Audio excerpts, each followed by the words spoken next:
통신조회, 민간인도 예외는 아니었습니다. 커지는 사찰 논란에 공수처가 입장을 냈지만 파장은 여전합니다.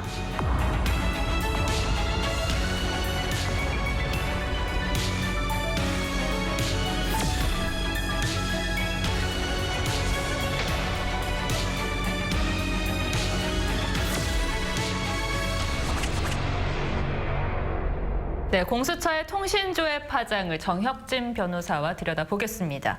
정 변호사님, 법전에 가져오셨네요. 이 케이스와 관련해가지고는 전기통신사업법이 굉장히 중요한 법이거든요. 그래서 그 부분을 좀 열심히 들여다봤었습니다. 자, 정 변호사님, 네네. 본사 기자뿐 아니라 기자의 어머니 그리고 동생까지 이제 공수처가 통신 조회를 한 것으로 드러났는데 피의자와 통화를 할 일이 없는 이들까지 통신 조회를 당했다는 건 어떤 의미가 있습니까? 일단은 전기통신사업법이란 그 법에 따를 때 공수처는 통신회사에게 통신 자료를 제공할 것을 요청할 수 있는 그런 권한이 있어요. 그냥 아무 때나 할 수 있는 게 아니고 수사를 위한 정보 수집 목적이 필요하거든요. 그런데 과연 그런 목적이 있었는지 그 부분이 핵심이 될 것 같습니다. 근데 공수처는 업무상 적법한 절차였다면서 통신조회를 요청한 근거가 공무상 비밀 누설 건이었습니다.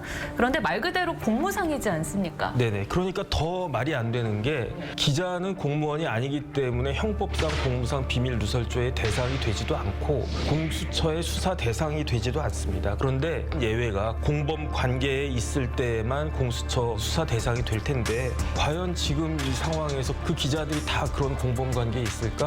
저는 그렇게 생각이 되지가 않습니다. 현재 공수처장이 직권남용 혐의로 고발된 상황입니다. 네. 이게 혐의 적용이 가능하겠습니까? 직권남용죄가 한마디로 이야기하면 공무원이 직권을 남용해가지고 다른 사람에게 의무가 없는 일을 하게 하거나 또는 권리 행사를 방해하는 경우에 직권남용죄가 되는데 만약에 민간인 불법 사찰이라고 한다라고 하면 충분히 가능하다라고 보여져요. 저는 직권남용죄보다 오히려 그 전기통신사업법 제가 조금 전에 말씀드린 그 법에 명시적으로 나와 있어요. 83조 1항에 보면요. 누구든지 다른 사람의 통신 비밀을 침해하면 안 된다 이렇게 되어 있거든요. 그럼 그 누구든지에는 공수처도 포함이 되는 당연히 거죠? 저는 포함된다라고 생각이 되고 83조 3항에 수사기관이 수사 목적을 위해서 그 통신 자료 제공을 요청할 수 있도록 되어 있지 않습니까? 이렇게 그 자료를 요청할 때는 공수처가 통신사에다가 자료 제공 요청서를 내도록 되어 있어요. 아, 내가 왜 신청을 하느냐에 대해서 기술을 해야 되는 거예요? 네, 그래서 그 자료를 보면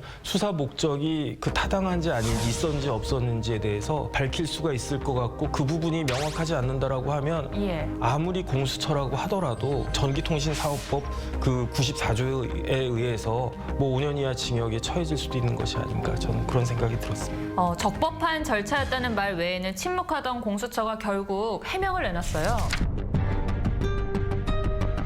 저는 이 전기통신사업법 83조 3항이 예. 그렇게 합리성이 없다라고 생각은 안 들어요. 범죄를 막을 수 있다라고 하면 저는 기꺼이 그 제 정보를 수사기관에게 그 제공할 그 용의가 있거든요. 그런데 뭐가 문제냐면 다른 목적으로 이러한 정보를 가져가는 거 그것이 문제이지 이 규정 자체가 문제다라고 저는 생각을 하지 않고요. 그다음에 진짜로 문제다라고 생각하는 것은 지금 공수처 초대 그 처장이 김진욱 처장이잖아요. 예. 법조인으로서의 경력을 헌법재판소에서 하셨던 분이에요. 주권자인 국민 앞에서 결코 오만한 권력이 되지 않을 것입니다. 헌법상의 사생활 보호를 적극적으로 침해하는 그런 행위를 그 용인했다라고 하는 것은 문제가 심각한 것이다. 오히려 저는 그런 생각이 들었습니다.